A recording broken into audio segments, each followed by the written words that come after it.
I'm gonna go ahead and move towards starting. Um, if folks can take a seat and uh, we'll start now. Bartek, can you hear me? Perfect. Good evening. Good evening. Um, Good evening, Carol. Um, Good evening. It is 6:07 p.m. and I'm calling this meeting of the City of Kingston Rent Guidelines Board to order. We will start with a roll call. Noah Kipliogman, Chair, that's me. Diana Lopez Martinez. Here. Mie Nuye. Here. Anthony Jr. Tampone. Here. Tara Perry. Here. Michael Tierney. Here. Carol Soto. Arlene Puentes. Here. That's all of us. Before we get started, I wanted to provide a quick outline of the Kingston Rent Guidelines Board's purview and responsibilities and this month's schedules of hearings and meetings. Effective August 2022, the City of Kingston declared a public emergency requiring the regulation of residential rents pursuant to the Emergency Tenant Protection Act as amended by the Housing Stability and Tenant Protection Act of 2019. That declaration created this board and empowered the state's Division of Housing and Community Renewal to enforce the provisions of state rent stabilization for covered buildings and units. Per state law and the local emergency declaration, the buildings subject to rent stabilization broadly include buildings with 6 or more units that were completed before 1974. Various provisions of the law and regulations may exclude some of those buildings from regulation or may subject additional buildings to regulation. Each unit subject to regulation had its initial regulated rent set as the rental rate in effect on August 1st, 2022. Tenants and owners had a period of time after that date to request that DHCR adjust the initial rent. Every year, this board considers the economic condition of the area residential real estate industry, cost of living data, and other relevant information to set an annual adjustment from that initial regulated rent. For the 2022 to 2023 year, this board diligently reviewed the conditions of the rental market in Kingston and set an annual adjustment of negative 15% for 1 and 2 year leases. That decision was challenged in court and was finally upheld by the appellate court this spring. My understanding is that the negative 15% adjustment should be reflected in the rents currently being charged for all ETPA covered units in the city of Kingston. For the 2023 to 2024 year, this board set a 0% annual adjustment for both 1 and 2 year leases. In June, this board is considering what annual adjustment is appropriate for leases beginning October 1st, 2024 through September 30th, 2025. This public hearing is an essential part of that process, and we appreciate your participation. As usual, we will welcome members of the public to speak for up to 3 minutes for people who are simply representing themselves, or for 5 minutes for people who are representing an organization. We will ask you to speak either this evening or at Saturday's hearing, but not at both, in order to allow more members of the public to participate. We will also accept written comments, which can be emailed to kingstonrgb@hcr.ny.gov per the instructions in the public notice for this hearing. There is a sign-up sheet on that table if you have not signed up and would like to speak. But we will start with 3 people who sent an email requesting to speak. Donna, you're up first.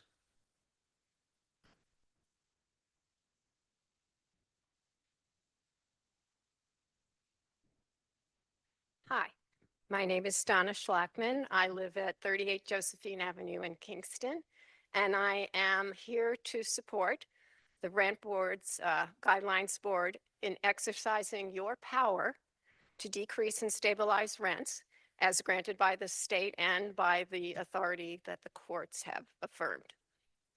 I'm here to support the rights of tenants to live in secure and stable, affordable rental property. I'm here to support the need for our city to be able to accommodate people from all income levels by making this a more affordable city for everyone. My husband and I are lucky. We moved back to our home state ahead of the crazy surge in rental and housing prices. We are lucky because we were looking to rent an apartment and could not find anything that was close enough to our daughter and her family.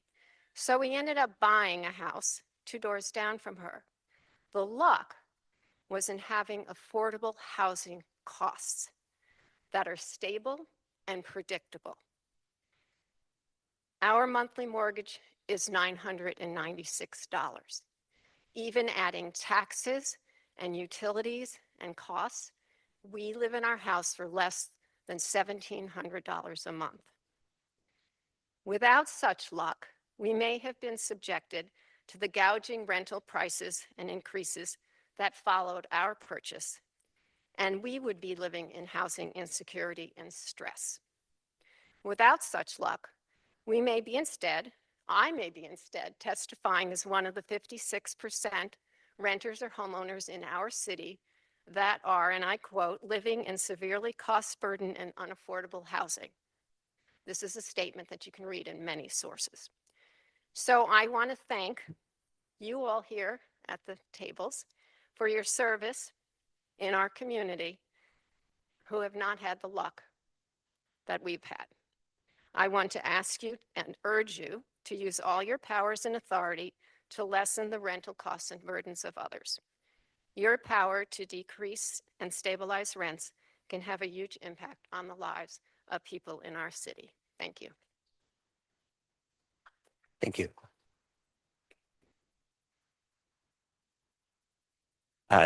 Thank you, Donna, and please do silence your cell phones. Rich.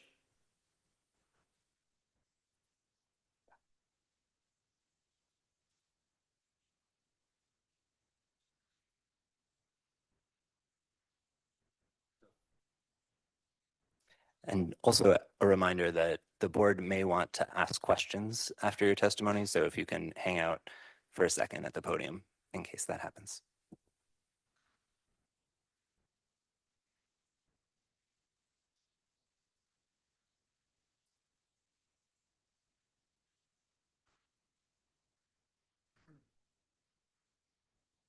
Hi. Good evening. Good evening, Chairman and Board. If you could, I would appreciate if you let me know when I have a minute left. Yeah. Good evening. My name is Rich Lanzarone, Executive of HVPOA. I'm presenting you with the results of the data collected of the actual rents in the regulated apartments in Kingston. These are the only apartments that you have purview over. The data collected can be verified by DHCR as they have the same information from the apartment registrations. I am showing the results for the 1 and 2 bedroom apartments. I can't slow down. Sorry, sir. I'm showing the results for the 1 and 2 bedroom apartments as they represent the majority of Kingston apartments. What the data shows on page 2 is that in the 1 bedroom apartments under regulation by this board, that 81.4% of the rents being charged are classified by HUD as extremely low, very low, and low income rents. In the 2 bedroom apartments under this board's purview, that 65% of the rents being charged are HUD classified as very low or low income rents.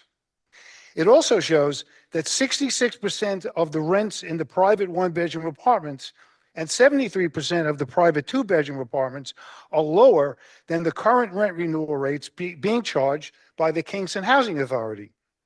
The Kingston Housing Authority rents, by the way, are already low rents. They're at the 40th percentile. Pages 3 through 4 are the actual download of the individual apartment rents, lowest to highest, anonymized, removing address information. You can see in stark terms that on page after page, the private rents being charged are $600, $500, $400, $300, etc., less per month than the Kingston Housing Authority rents, which are already low. The delta is actually much greater, as Kingston Housing Authority doesn't pay real estate taxes, as a portion of each private rent goes to pay taxes. So the full amount goes to Kingston Housing Authority to fund operations, not so for private owners. These facts deflate the rhetoric of the ideologues that somehow Kingston landlords are profiteering and rent gouging, and actually call into question the whole rationale for rent control in Kingston and the declaration of an emergency. It's funny when ideology is confronted by facts. The board, with no data regarding the apartments they are regulating, saw fit to actually order a 15% reduction in the very low rents, already very low rents. Look at the rents being charged. The idea that they need to be 15% low is outrageous. The very definition of arbitrary and capricious. The prior acts of this board have been reckless, and it's a scandal. By the way, the Kingston Housing Authority is scheduled to receive, I spoke to HUD today, a 4% increase in September 24. Lastly, the elected New York State Legislature and DHCR has determined in the recent enacted good cause law, if enacted in Kingston, that in 2024, a reasonable rent increase would be 8.45% in Kingston. How can an appointed board substitute its opinion for that of an elected New York State Legislature? So the only rational conclusion is this board follow the New York State Legislature and order a 8.45% increase in rents. I just want to walk you through page 2. So what we have here is the rent classifications from 30% AMI all the way up to 120% AMI. And what rents in Kingston on the max rents would be the maximum rent, which would fall under 30%, 40%, 50, 60% rents. 1 minute left? Okay, thank you. And you can see in the next column, the percentage of apartments that you are regulating that fall into each one of these HUD classifications of extremely low, very low, low, medium, and workforce for 1-bedroom and 2-bedroom apartments. And so that's where we get the calculations. You can see that 21% of the apartments you are regulating are already what are considered very low income rents. And 60% are low income rents. 5% are median income rents, which is at 100% AMI, and 0.2% are at workforce at 120% of AMI. That's for 1-bedrooms. And 2-bedrooms are similar. Most of the rents in the apartments that you are regulating, 64% of them would be considered low income rents. 3% of median income, and there are no workforce rents. Thank you, Rich. Thank you. I do want to ask you to email this to the board's address so that it can be Yeah, sure. published on the DHCR's website. Anyone have questions for Rich? Do you have information, because I know that we haven't been able to get this from DHCR, although we'll see what the presentation is next week, in regards to how many of these units include different types of utilities as part of the rent? DHCR has told us that based on the information they've received, that like 86% of the buildings provide heat. And most of them provide water, trash, snow removal, landscaping, maintenance, that kind of thing. Mm-hmm. But the big number is heat and water. Insurance are the two big numbers right now. And so the vast majority of them include those. You don't have data to kind of match what you've got here with that information? No, so my plan is to actually go further and actually calculate for each property what is the bedroom amount of real estate taxes they're paying, so that I could adjust all of those rents for a real estate tax adjusted delta between what privates are paying and Kingston Housing Authority is paying. And at the same time, I will also figure in what the utilities, because there are rent adjustments. So I'll do all the rent adjustments for utilities to come out with a final number. Just one other question. Do you know how many apartments are included in with these figures specifically? It's approximately 1,000 apartments. Okay. I didn't include the studios and 3 bedrooms. The 3 bedrooms, by the way, the delta is actually very much larger. It's like 90% of the 3 bedrooms. But, so just to clarify, there are like 51 buildings that are actually subject to regulation in Kingston, not the 68 that were on the original list, because DHCR has had to acknowledge now that what we had said in our lawsuit, that 20% of the buildings shouldn't have been in the survey, is actually reality. And it's only about 51 buildings, about 1,000 apartments. Thank you. You're welcome. Any other? I appreciate you collecting this data, Rich, and I am sure that owners have reported this to DHCR as the law requires, but I look forward to seeing that in the report from DHCR next week. Sure. Thank you. Sure. Vincent Vicaro.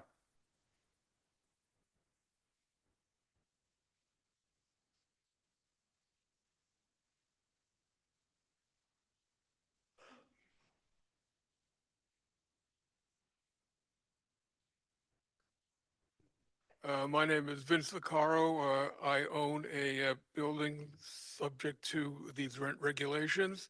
I purchased it in 2020, and I'm here to oppose zero rent increases for several reasons.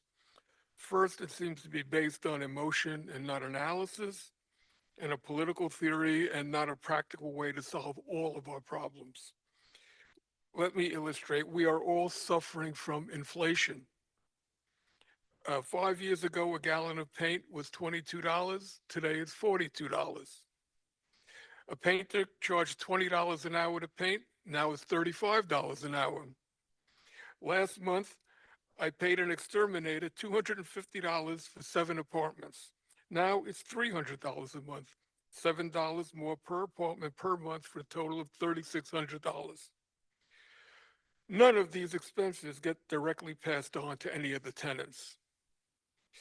Last year, I replaced a commercial hot water heater at a cost of $6,000. I could have requested a capital improvement increase, which would have come to $5 a month for 15 years. In short, my expenses keep going up, and I spend every dollar on improving the building. You can ask any of my tenants how the buildings look and what we do. I can only recoup these expenses when I can increase their rents and on an annual basis whenever. Inflation is going to be a major issue for all commercial real estate because commercial mortgages are 3 to 5 years.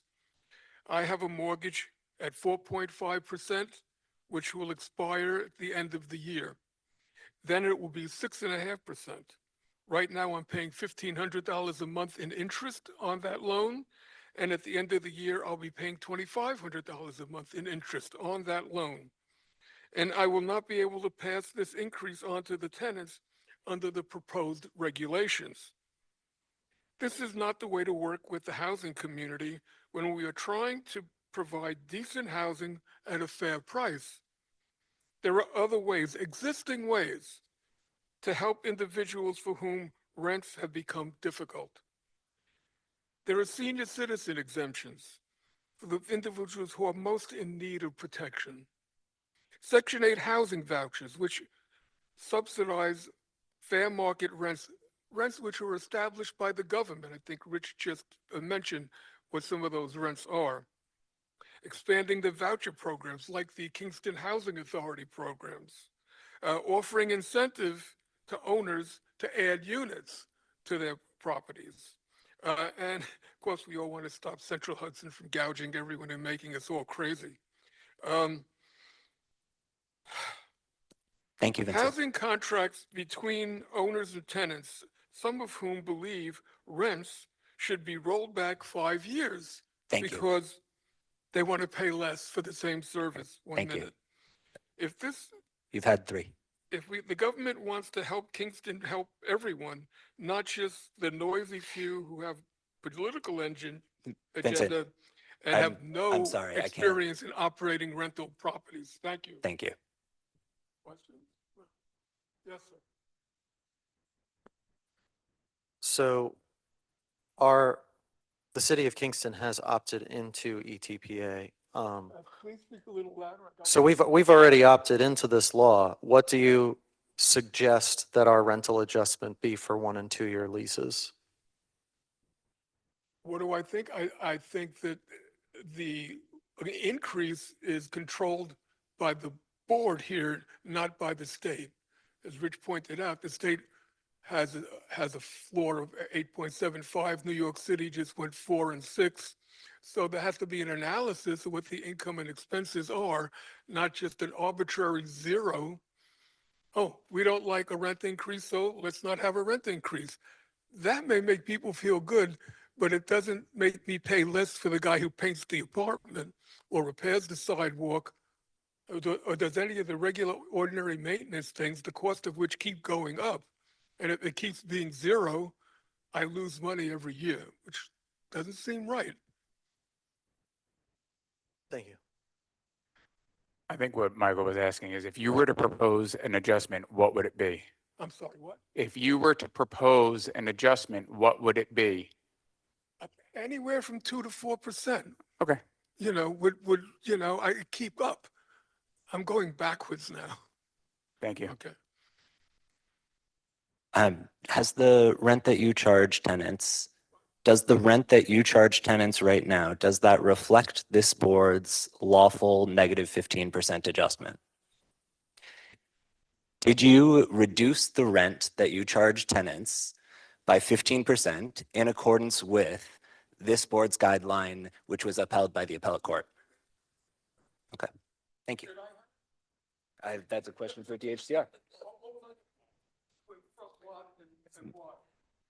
That's a question for DHCR, the agency that administers the law.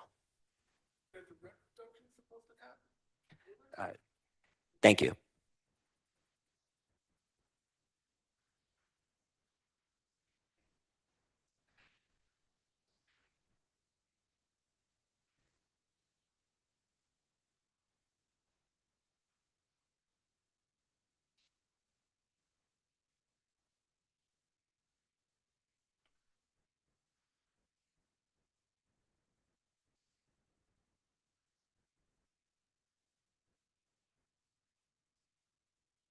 If folks would like to sign up to speak, there are more sign-up sheets on that table. Thank you, April. Ray Soto.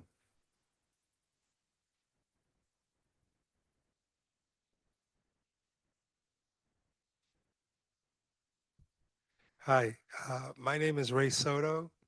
I live at Stony Run, 305 Hurley. Can you hear me now? Okay, I just got to get closer, that's it. Yes, Ray Soto, 305 Hurley Avenue, Stony Run. And I moved from New York City after living there 24 years to look for some rent relief. And I was in a rent stabilized apartment, so I know a little bit more about the RGB and the board in New York. And to my surprise, I found a Kingston rent higher simply because they weren't rent stabilized. It was based on what the landlord set.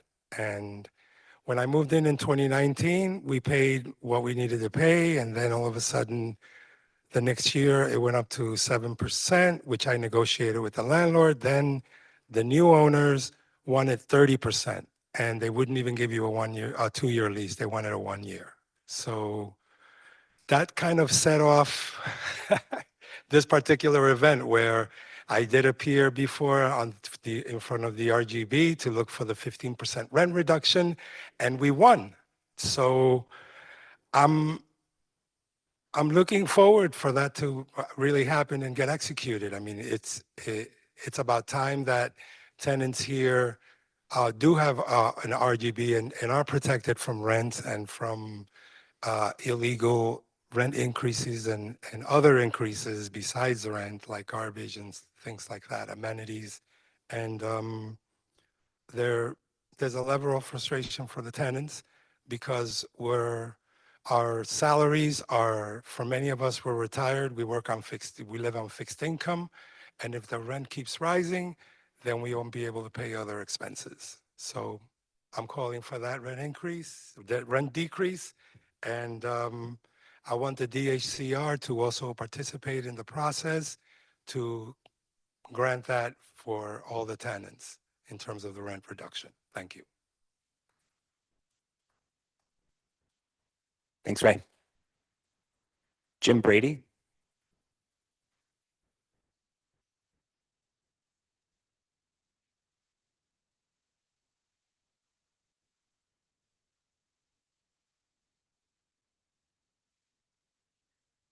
Good evening. My name is Jim Brady. I live at Fairview Gardens.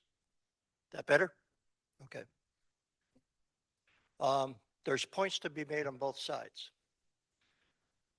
But let's not forget, real income has shrunk since COVID. It hasn't grown, or if it has, it's grown for a very small percentage. And that includes both tenants and landlords.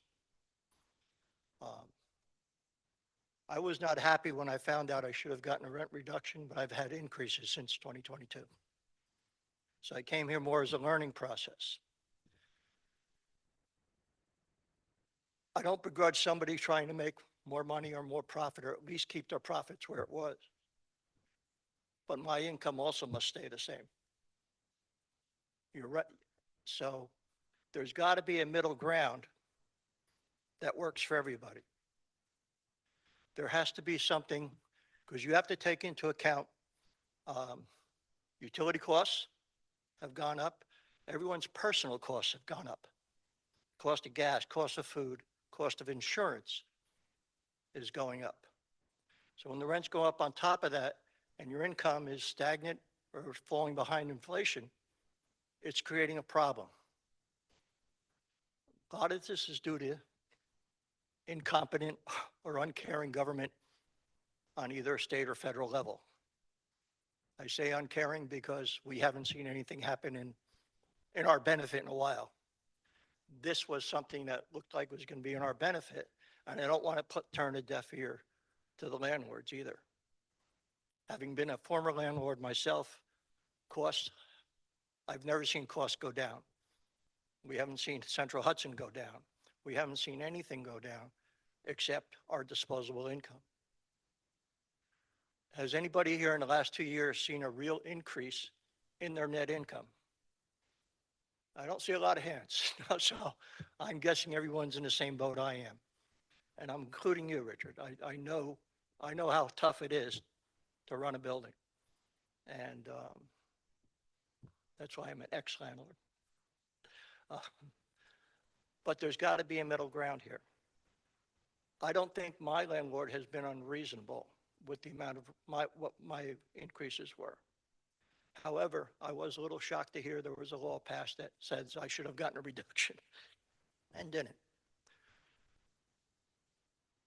And again, there's got to be some kind of middle ground where people can move forward and we're not here in endless meetings and endless fights, because that produces nothing.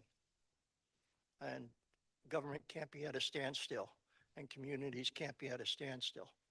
So I would like to see my rent reduction, but I'd like to be fair about it as well. Thank you. Okay. Yes. Do you have a number? Do you have a number that you recommend? A percentage? Recommend for an increase? Well, inflation's currently 4%. It should be under that. You know, it should be under that. Thank you. I was recently laid off, and I can tell you savings are not going in the right direction. Thank you. And thank you for your measured comments. Greg Berardi. After Greg, Joel Kaminsky.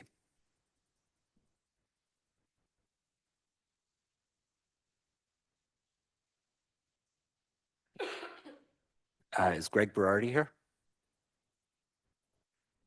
You're up. All right. Joel Kaminsky.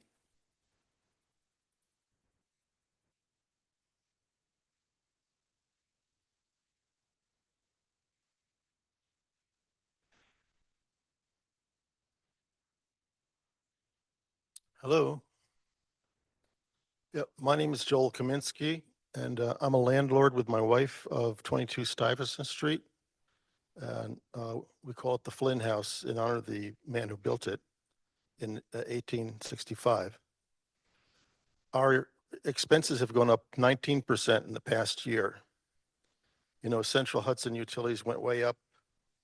Our insurance almost doubled. We had to get a different policy with lower coverage and a higher deductible. Our repairs almost doubled. The city required us to get a backflow preventer, which cost us over $5,000. And the building department did an inspection recently, checking on smoke detectors and stuff. That cost us $550. And we are now required to get our fire escape inspected by a structural engineer. That's going to cost us $750. So this stuff is all adding up. We've always been good landlords who treat our tenants with honesty and respect. They are our friends. Our rent increases have always been minimal, and most of our apartments are below market value. And I'm insulted that we are grouped together with slumlords and greedy speculators. We've been landlords in Kingston for over 40 years, and we have been through a real housing emergency when IBM left, and when we could only rent half of our apartments, and it was a struggle to pay our taxes, but we struggled through. Our rents have been frozen now for several years, and it's been a period of high inflation. In New York City, if a tenant asks for a 2-year lease, the landlord is allowed a 3% increase for the second year. Yet here it's been 0% for a 2-year lease. We humbly ask the committee to approve an increase for the coming year. Oh, Thank you, Joel. okay. Questions? Any questions? If you were to come up with a number, do you have a number in mind? 5% would be good. Thank you. Thanks, Joel. Cyrix Sismozia.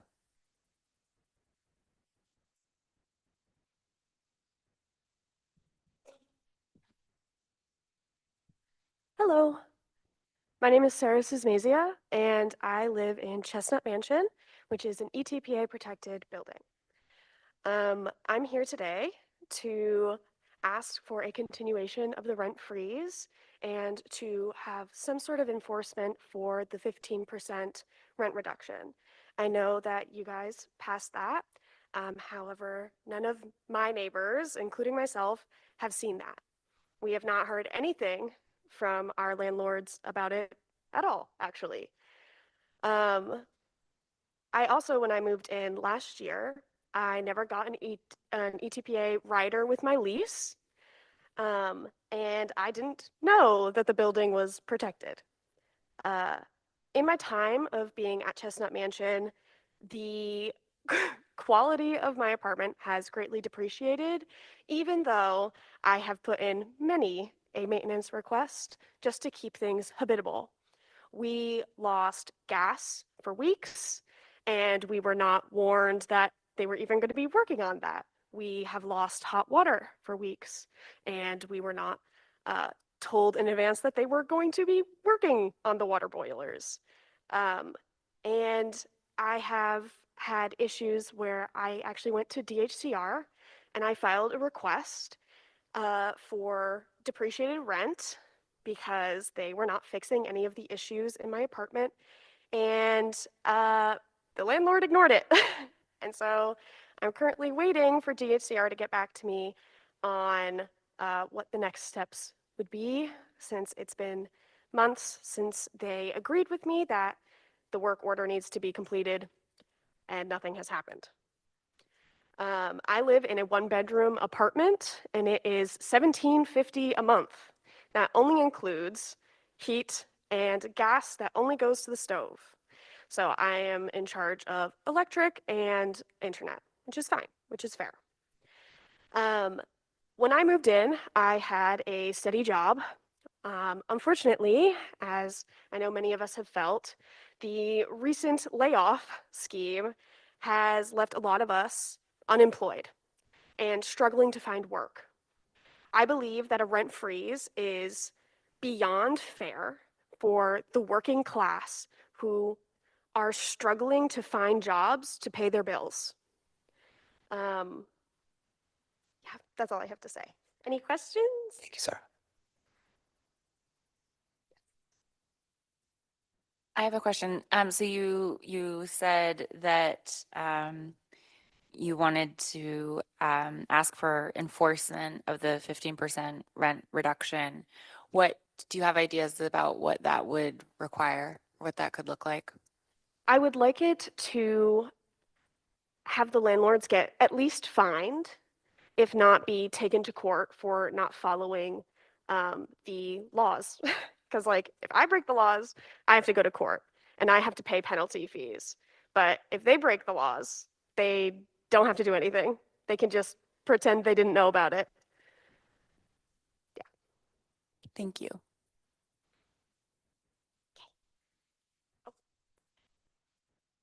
Have you found your property manager or landlord to be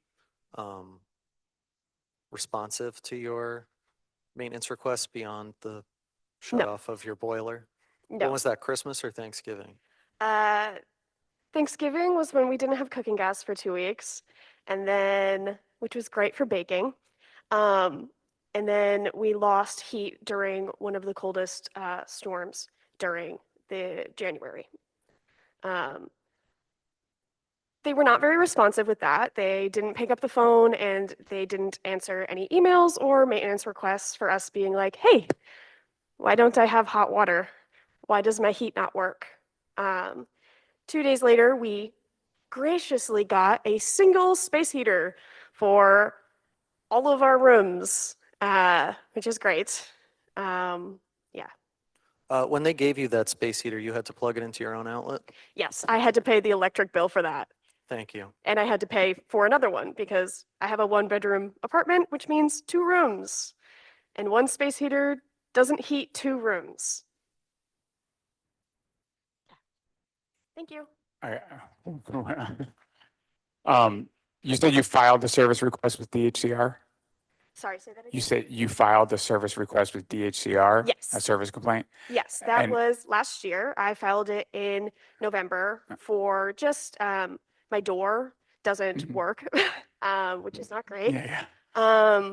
And they sent out a lovely technician who agreed and said, this is not up to code. Mhm. This is not correct. And they said, okay, we will mandate that they have to come fix it. And has it yet to be fixed? No, Okay. it's Alright. been months. Yeah. It's been at least 6 months. And is that the only open issue that you have right now? Yes. Thanks. I think the pen was running out of ink, so somebody, Sagana?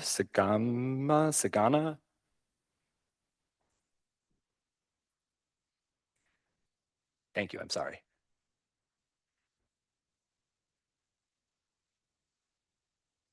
Hi, can you guys hear me? Hi, my name is V. I also live at Chestnut Mansions. Along with my wife, we also live in a 1-bedroom. Our rent right now is at $12.50. We were told by our company that we were getting a discount on our rent because they were trying to get us to move in faster and did not have time to remodel it. I did not know until afterwards that it was because Kingston was under a rent freeze and they could not have raised the rent from the previous tenant who had lived there 20 plus years, which is definitely very lucky for us. And I know it's not really the situation for a lot of other people in the city of Kingston.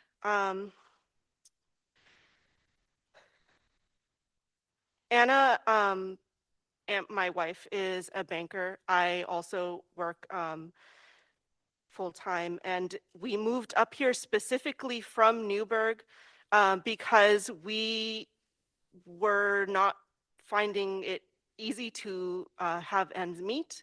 And we both got our jobs up here, and wanted to be part of the community here, and we want to be able to put our time and our capital into the community in more ways than just the landlord's pocket.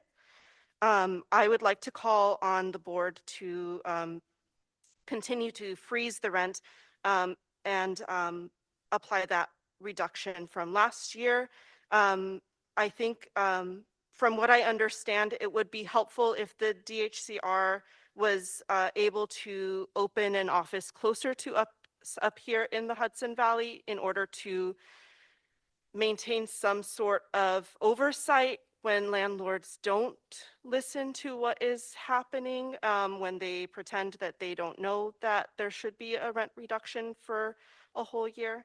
That's all. Thank you. So you said that the landlords claim to have not renovated the apartment since you moved in. Based on your guess, did they repaint the walls even? I can clearly see patches of paint between white and cream. So there has been different paints on the walls in such a state that I can see the difference between older paints and new paints. Yeah, but not, I would say the walls got refinished because the floors got refinished because there was carpeting that had to be taken up. And rather than put new carpeting or like a vinyl on top, they refinished the wood floors, which is, again, very nice for me, but it is kind of like the bare minimum to have floors that are good in your apartment. So when you said you lived at Chestnut Mansion, do you find your super or landlord or property manager to be responsive when you file maintenance requests? They are definitely very slow to answer maintenance requests. We moved up here in March, right after there was much bigger problems with the boilers and the gas. But any problems that we do put in, we'll see at least 1 or 2 weeks before it gets addressed at all. And then from then to getting it fixed is a whole different ballgame.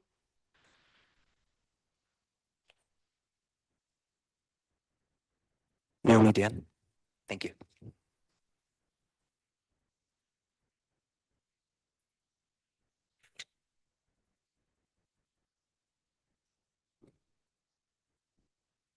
Good evening. Thank you so much to the members of the Rent Guidelines Board for holding this hearing tonight. My name is Naomi Dan. I'm the Chief of Staff at Housing Justice for All.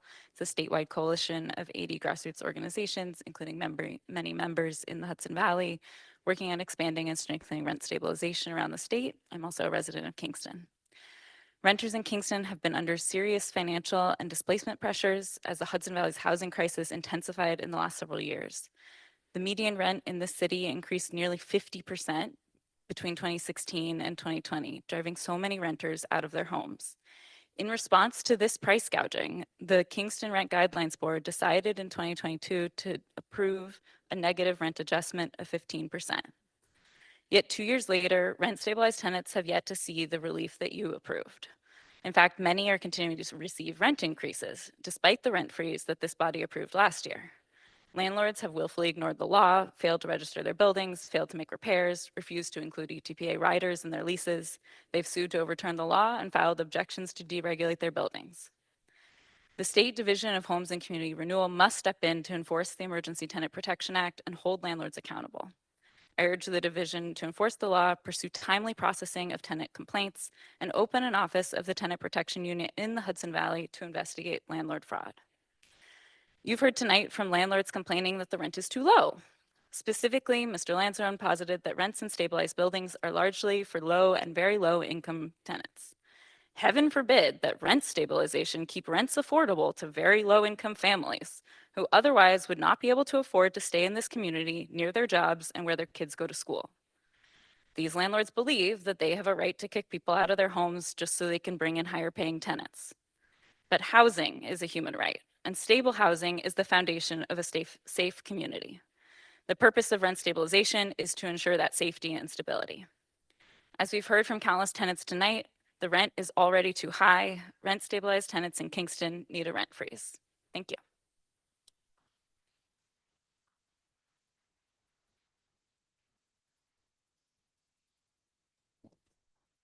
So you spoke in support of opening an Office of the Tenant Protection Unit in the Hudson Valley. As Chief of Staff of Housing Justice for All, could you tell us, what the Tenant Protection Unit does elsewhere in New York or like in the city? Would this be, the first one upstate? And why do you think, if so, why do you think that we need one in the Hudson Valley? Thank you. So the Tenant Protection Unit is a new unit that the state agency created in 2012, and its purview is to investigate fraud. The rent stabilization system, which has been in place in New York City and in Nassau and Westchester counties for the last 50 years, there have been many incidences where landlords lied about how much repairs they did in order to raise the rent.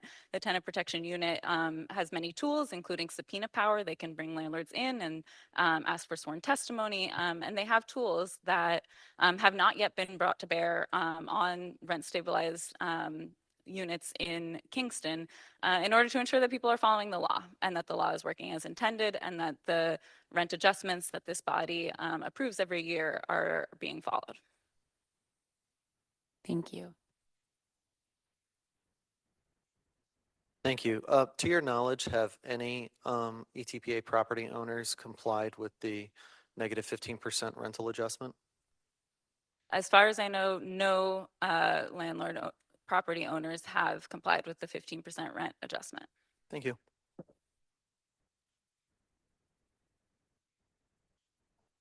Thank you. Assembly Member Sarahana Shrestha.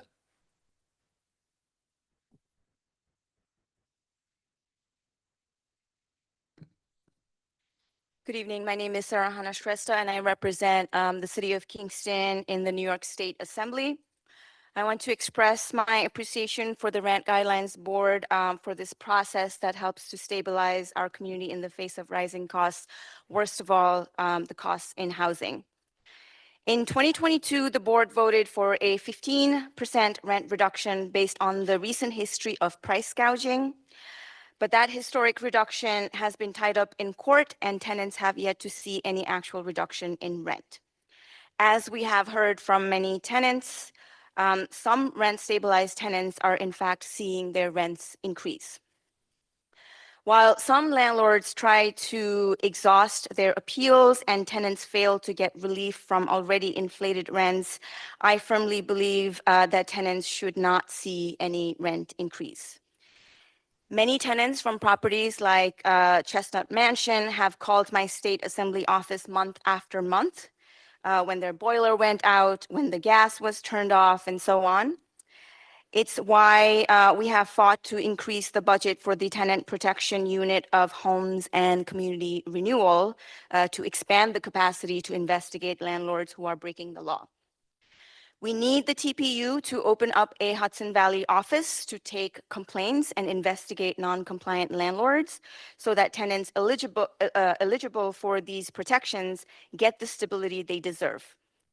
In the state legislature, we've also passed legislation I co-sponsored to streamline vacancy studies, and I have voted recently against provisions that raises the cap on how much of the cost of repairs landlords can pass along to their rent stabilized tenants. Tenant protections we have passed both at the local level, such as this board's decision, and the state level are continually undermined, continually under attack, and I really do look forward to working with my colleagues to stand against rollbacks, continue to modernize the rent stabilization system, strengthen enforcement, which is a statewide issue, and expand protections so that more tenants are covered. Thank you so much.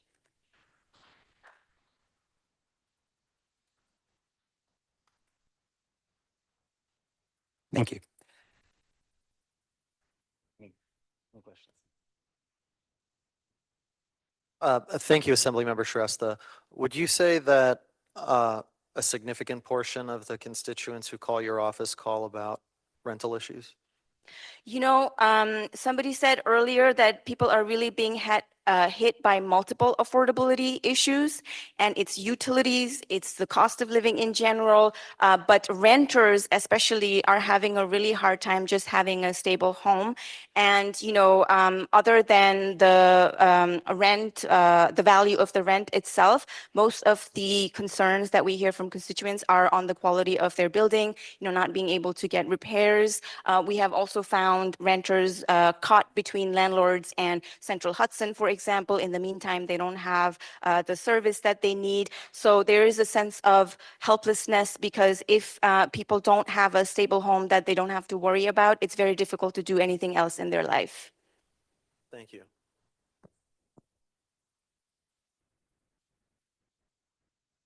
Thank you. Thank you.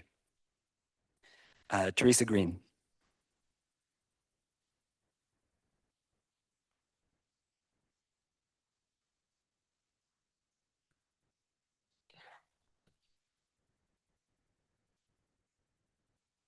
Hi, everybody. My name is Teresa Green. I live at Stony Run.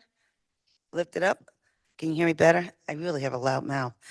I live, I live at Stony Run. I'm a tenant there, been there 14 years, and I also sit on the Stony Run Community Board, which is, I'm the liaison between the tenants, management, and ownership. So I take concerns to them every month from the tenants, but I'm here to talk about the rent gouging. I want to put some things in perspective. Owners started selling off their properties and new landlords came in seeking the opportunity to get more money. And that was in 2021. So the landlords have already gotten away with the rent gouging. It was, and once ETPA was enacted in 2022, it stopped it. So some of those rents are actually frozen. And some of us who signed 2-year leases, we were the ones who the landlords are really having a problem with because our apartments, as they consider, are way under market rent. But for all the other people who signed the 1-year leases, they actually received the 30 to 100% increases. So I'm going to give you an example of what that is, because had I not signed a 2-year lease, I would be one of the tenants that would be suffering from this rent gouging. So in 2017, rent 1215, increased 1245 in 2019, increased 1325 in 2021, signed a 2-year lease and froze my rent at 1378. So in 2022, when ETPA was enacted, I was actually with the rent freeze and they couldn't increase. But had they been able to increase, my apartment is now marketed at $2,400. Okay. That is a 60% increase, or 60 plus, 62 maybe even. So we came asking for a 15% reduction of the gouged rents that were already at 60, 80, 30, 50%. That's what we came fighting for, a 15% reduction. There are very few people who actually have these under market rents. And those are the only people who signed 2-year leases. Okay. So just to put things in perspective. Okay.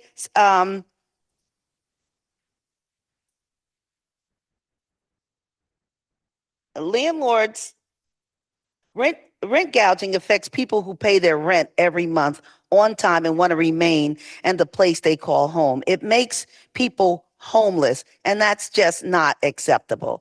Landlordship is about landlords affording the upkeep and providing that upkeep during the leasing year for the tenant. So I hear landlords here complaining about all that they have to spend. Well, we still are living in apartments that we're not getting the services. We're not getting the upkeep.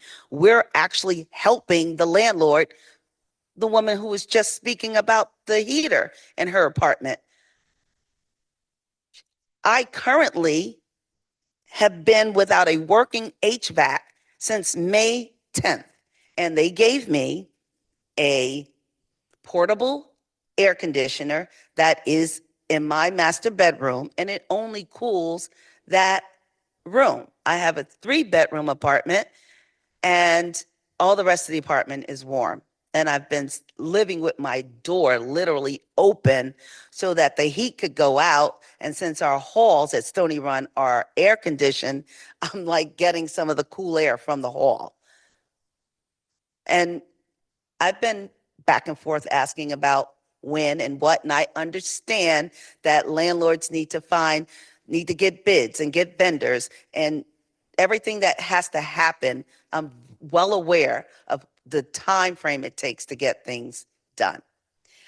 So I'm patiently waiting. I'm asking at this time that you all, when you need to vote, I'm asking you first to continue with the rent freeze. And at the time that you all need to vote, I hope you vote for 0% increase. Thank you.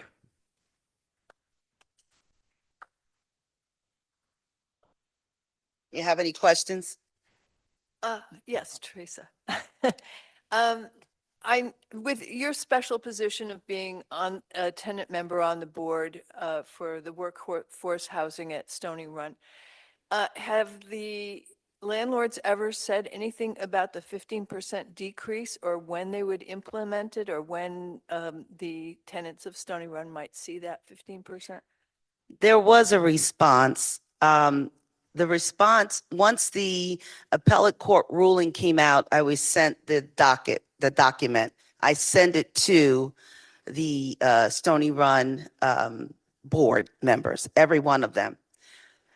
When I inquired about whether they would honor the 15% reduction, they said no government official told them that they had to do that and they hadn't been informed. And I said, I'm the liaison between the landlord, the management, and the tenants.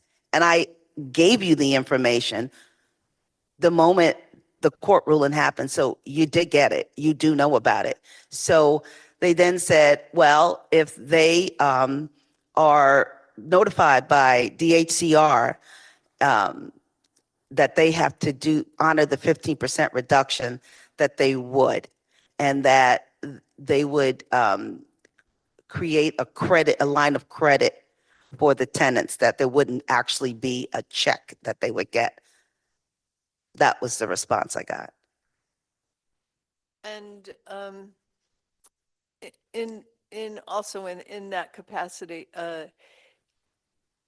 have you seen the landlords being any more responsive to the Stony Run tenants in any way?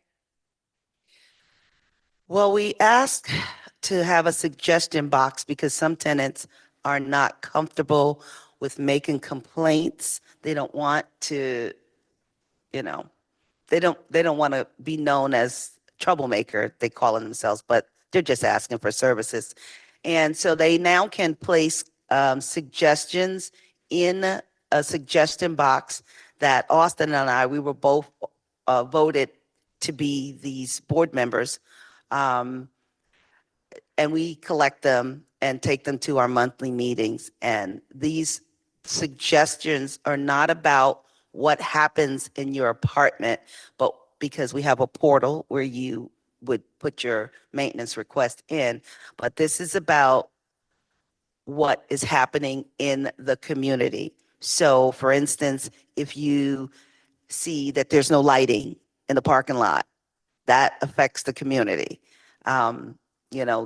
Right now there's a pooling of water in front of a building where when it rains, they literally got water coming at their ankles, covers their shoes and everything, and they can't get in. Those are the kind of things that we are taking back to the board. Great. Thank you very much for your work. You're welcome. Yes. Has the management been responsive to those service requests? Say it again. Has management been responsive to those service requests? No. Have you filed service complaints with DHCR? I filed with DHCR I think it was RA 89 regarding the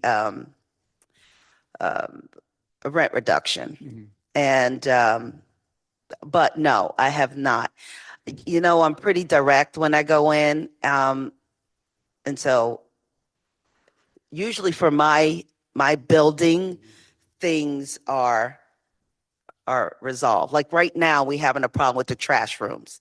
The trash rooms are never cleaned. This is a community problem. It's heating up. Garbage cooks in the hot weather. The trash rooms smell of rot and as if there's larvae in the rooms. They smell so bad. People are dumping their doggy poop bags in the trash as well.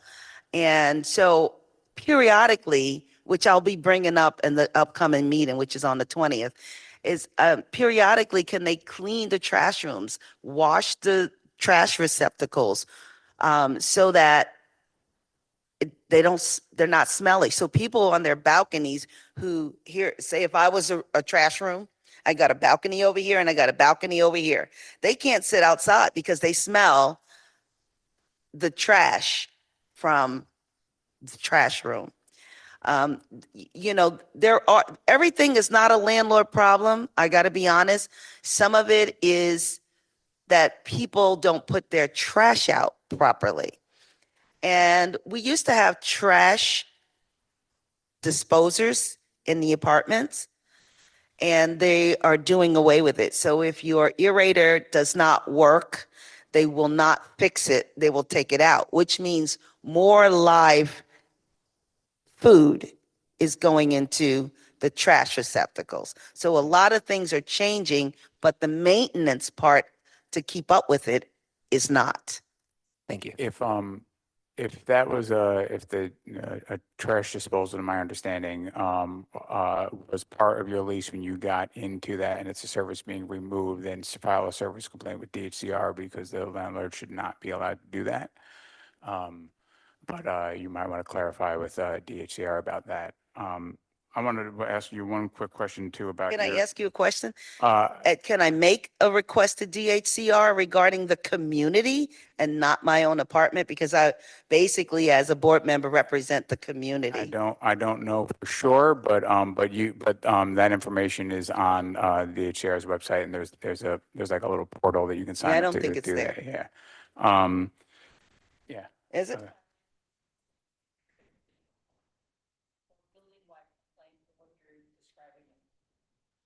Yeah, Thank you. Please do that because my understanding from talking with the DHCR is that very few service complaints have come in. And, you know, we've heard testimony today just as a general statement that of people with service complaints, but, you know, if DHCR doesn't know about it, they can't do anything about it. DHCR does move a little slow. So some Yeah, of those that's a complaints, different but thing, that's so. they can't do it if they don't know. Yeah. So yeah. right, when I'm advocating, Yeah, people want results yeah. right away. So I had a question about your rent. You said it was for 13 something was 1378. And that's a 3-bedroom unit. And does that include heat? It does. Okay. Thank you. Yes.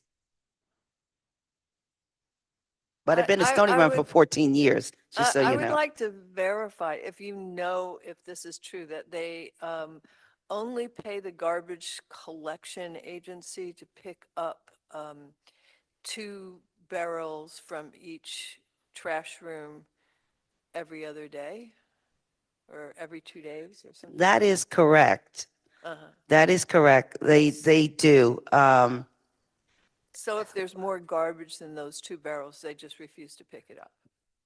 Well, they've changed the way garbage should be put out. And what I'm not aware of is that the tenants know that. So I don't know I remember when we moved there, the landlord would go through a whole story about how to put your trash out, to collapse your boxes, to separate your recyclables. And that's not the case now. They have two dumpsters on the south end and the north end of the property. One is for recyclables and the other is for large trash. They're not well signed so that people know. So the tenants are literally putting regular trash in the recyclable. And this is a big thing that they bring to me all the time to get to the tenants to ask them to put their trash out properly. But I'm just one person and it needs to be continually done as we have transient people coming and going. In the interest of time, I'm going to move us along, but thank you very much. Thank you. Sophie Howard.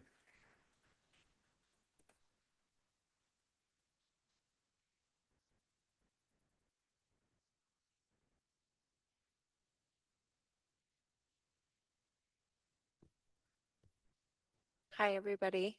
Can you hear me okay? Okay. My name is Sophie Howard, and I live at 177 Fair Street here in Kingston. I've lived in my apartment since October of last year.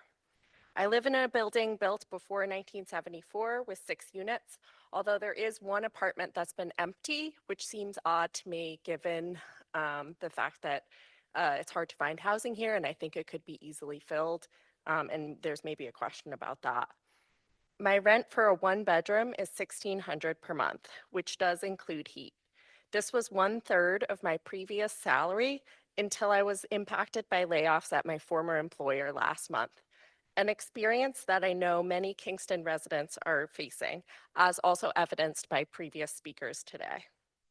That being said, my previous salary, yes, it was 1/3 of my previous salary, which was $90,000 per year, which I know is really rare in this area and was likely only because I worked for a New York City-based organization.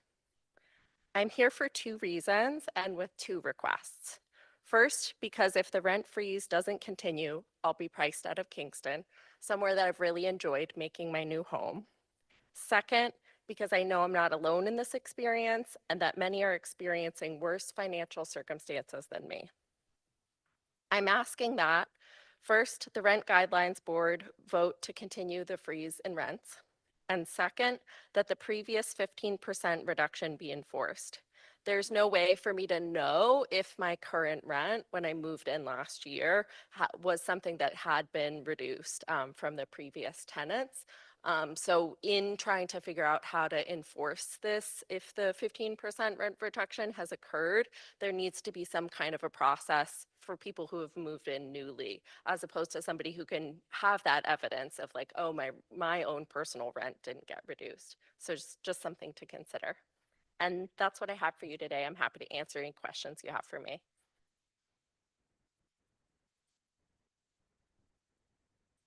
Thank you so much. When you moved into your building, did they let you know that it was an ETPA unit? They said that the property manager told me that there was new guidance in the city and that they didn't know exactly what it was going to mean for me, but that it was going to be good. So it must have been when things were caught up in the courts that it was going to be good for me, basically. But there wasn't any language around specifically what that legislation was, and they never followed up with me when there was any sort of confirmation of what that result was. And I don't know, currently I'm in a 12-month lease that ends this coming October, and I haven't heard word about what might happen next. Thank you. Phil Erner. Phil Erner.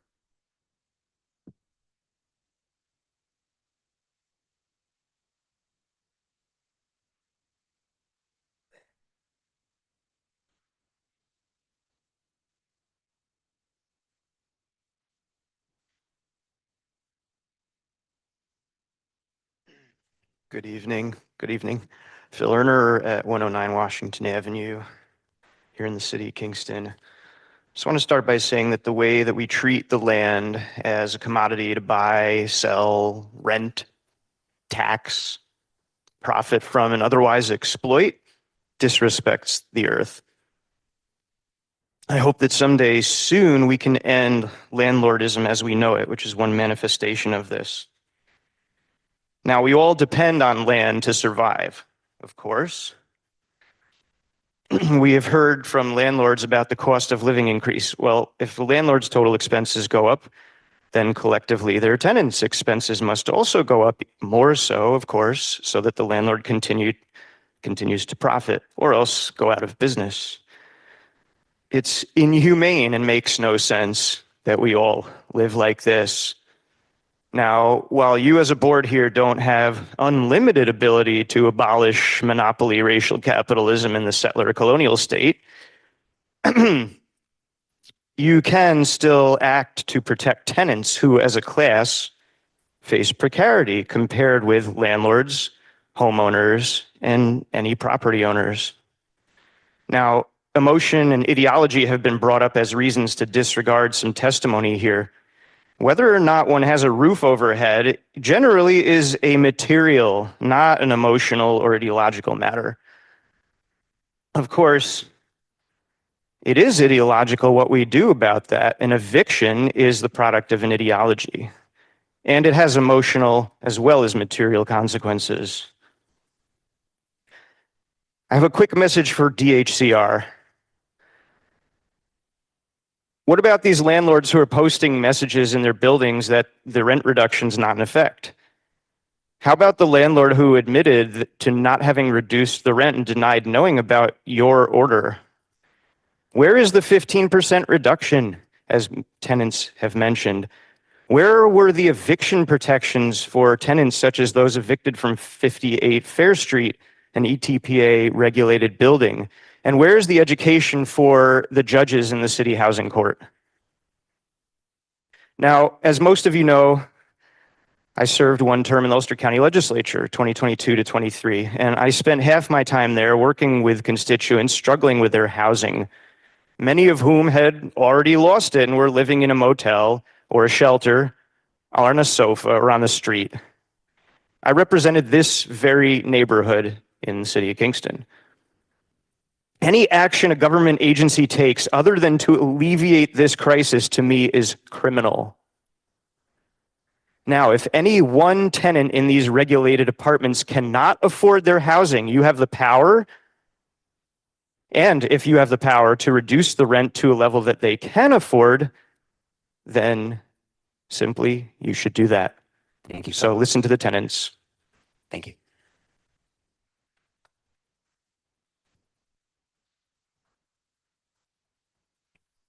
Thank you, former legislator Erner. You stated that the residents, your constituents in 58 Fair Street were evicted. That was after the city established opted into the declared a rental emergency, correct? Yes, the tenants I was referring to were evicted after the ETPA went into effect. And 58 Fair Street was an ETPA building, right? Yes. Thank you.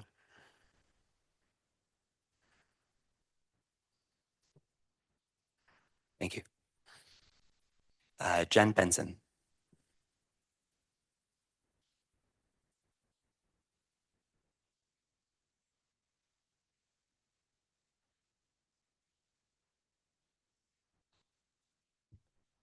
Hello, my name is Jen Benson. Am I hearable? Okay. My name is Jen Benson and I live at 297 Hasbrook Avenue.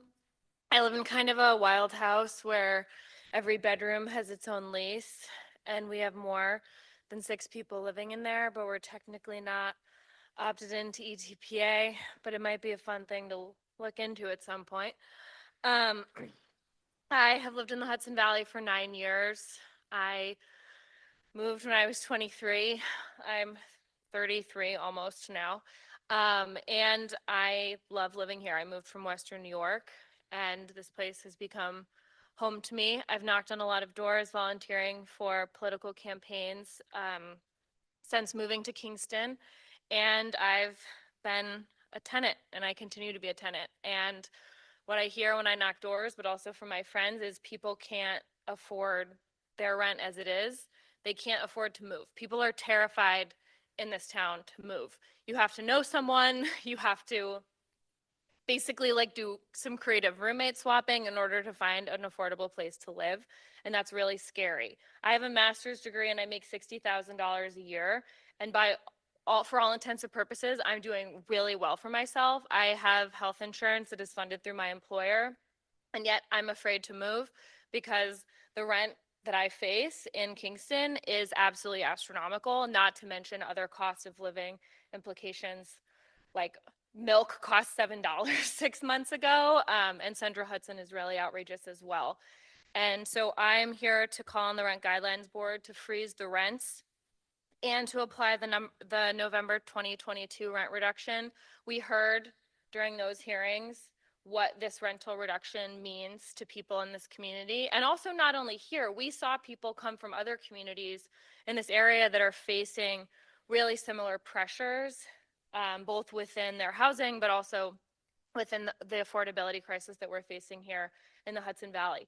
And so we have an opportunity to stand by a really, really needed action.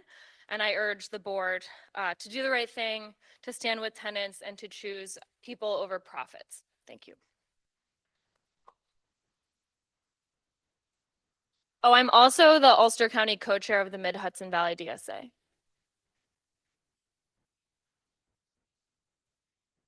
Thank you, Jen. Brandon Stennis.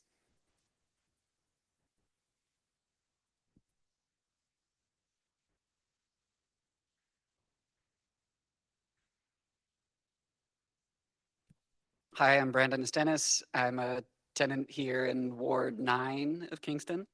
I'm Jen's housemate. Yeah, so rents, I want to talk a little bit about economics. Rents here are abnormally high now for a few reasons.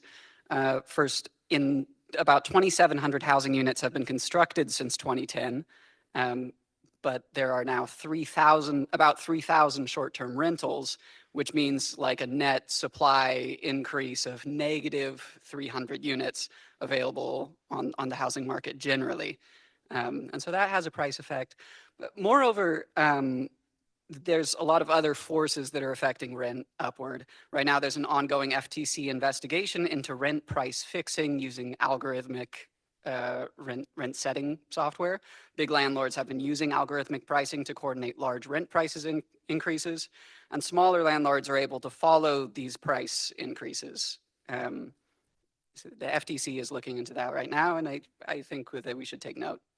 High rental prices then increase the net present value of landlord purchases of properties for rental, which then perversely takes more housing off the market, driving prices even higher as landlords buy up more of it. On the topic of inflation, which has been mentioned, we need to remember that both the components of inflation and who they impact are heterogeneous. Median rent in Ulster County has increased by about 40% since 2020. Wages have barely kept up with CPI on average.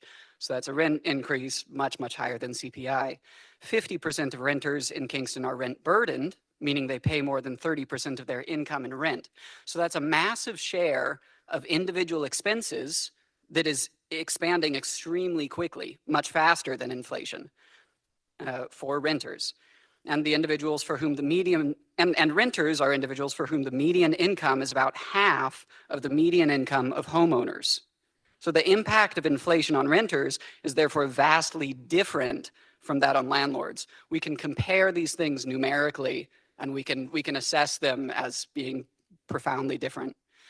There's also qualitatively a precarity difference, which is to say, in short, there are no landlords that will become homeless on account of price increases and inflation. The worst case scenario for landlords is that they might have to release some housing supply into the market, maybe allowing the house to be bought by someone who wants to use the house for the purpose of living in it. I call on the Rent Guidelines Board to vote to freeze rents at the level established by the 2022 rent reduction and enforce the ETPA, including the rent reduction. Thank you. That's, oh, it's a little difficult to hear here. If you could more slowly say your last sentence, because I didn't catch it. I call on the Rent Guidelines Board to vote to freeze rents at the level established by the 2022 rent reduction and enforce the ETPA, including the rent reduction. Oh, sorry, I wasn't really using the mic the right way. Also, because you ran through a bunch of numbers really fast, I would appreciate it if you could email Yeah, the gladly. email address in the announcement with your statement. Yeah.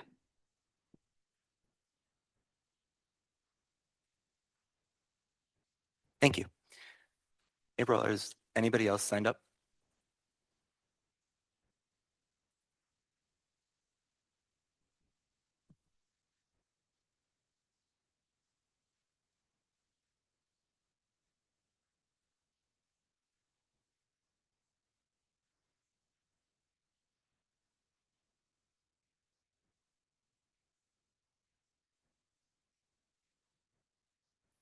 Lindsay Duvall.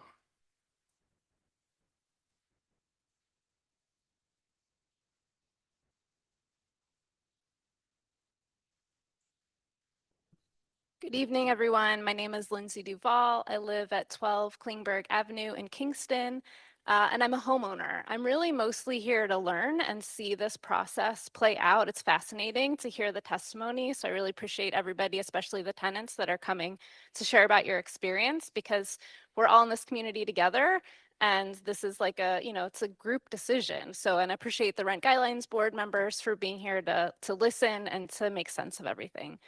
I recognize that I have many privileges. I own my home. I have really stable income. I'm in good health.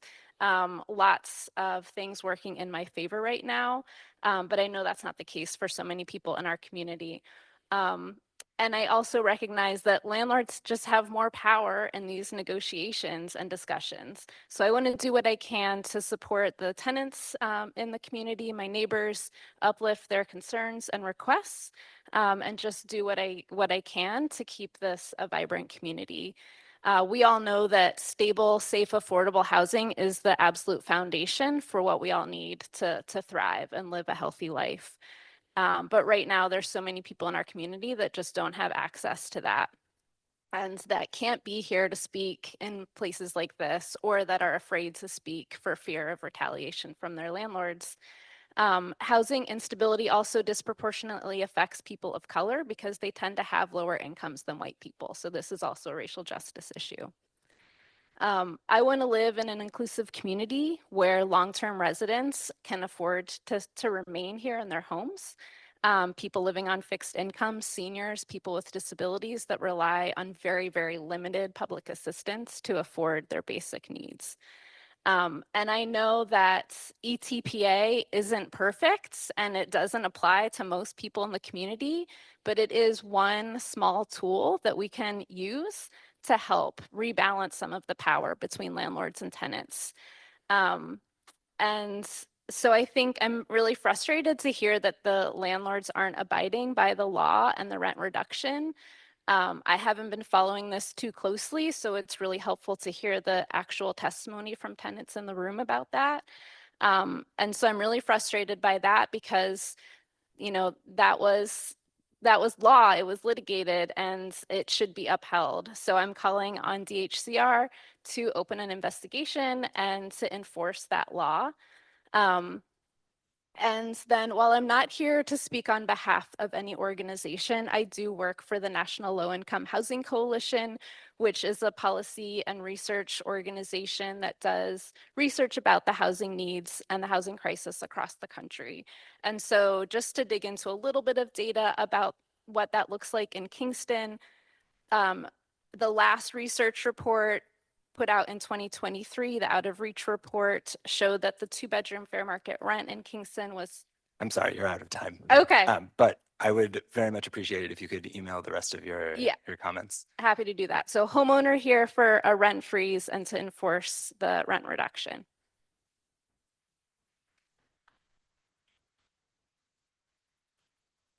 Thank you so much. Appreciate it. Daniel Carmel.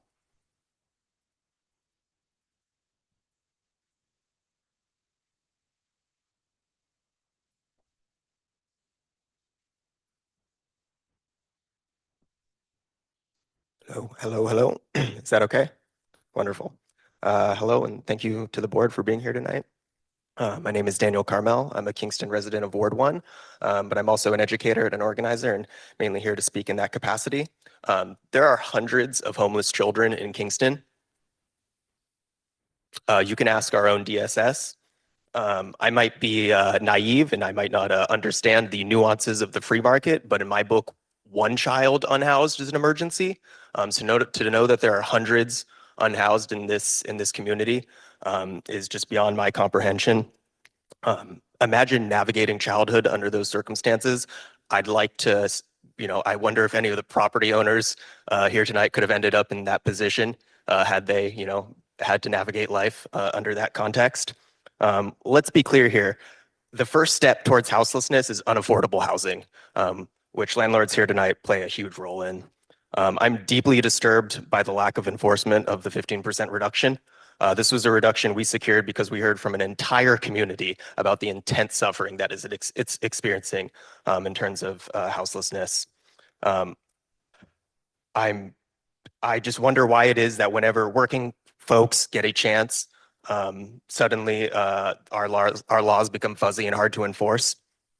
I mean, I don't wonder. I know exactly why that is, and it's, we've heard from other people tonight about the unfair levels of power that landlords have in these situations.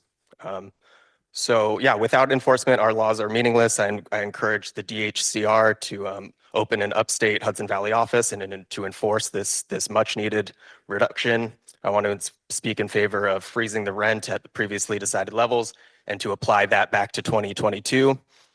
I also just want to speak to this false notion of landlord and tenant suffering being equal.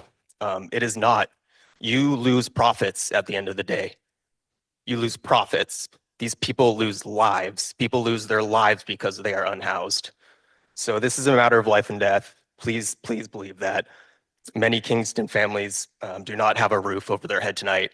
You all do. I encourage the board to listen to working families today and give folks a fair chance. Thanks.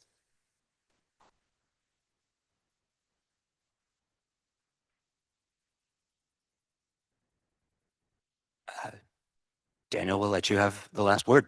It is 7:34 p.m. and I'm going to close this meeting.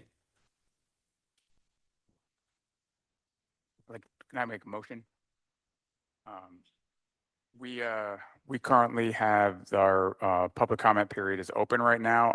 I'd like to set a date for it to officially close before our decision meeting. So right now we can still receive, public comment to the email, but in order to make sure that we have the appropriate time to review all the public comment, I'd like to set a time for it to officially close, for us to not receive any more public comment, like 48 hours before our decision meeting. Junior is moving for us to close public comments on June 24th. Is that, yeah, I was just trying to pull up the date. At say midnight? Or 6 p.m. At 6 p.m. on June 24th to close the comment. April, do we need to do a motion about that, or can we just request that?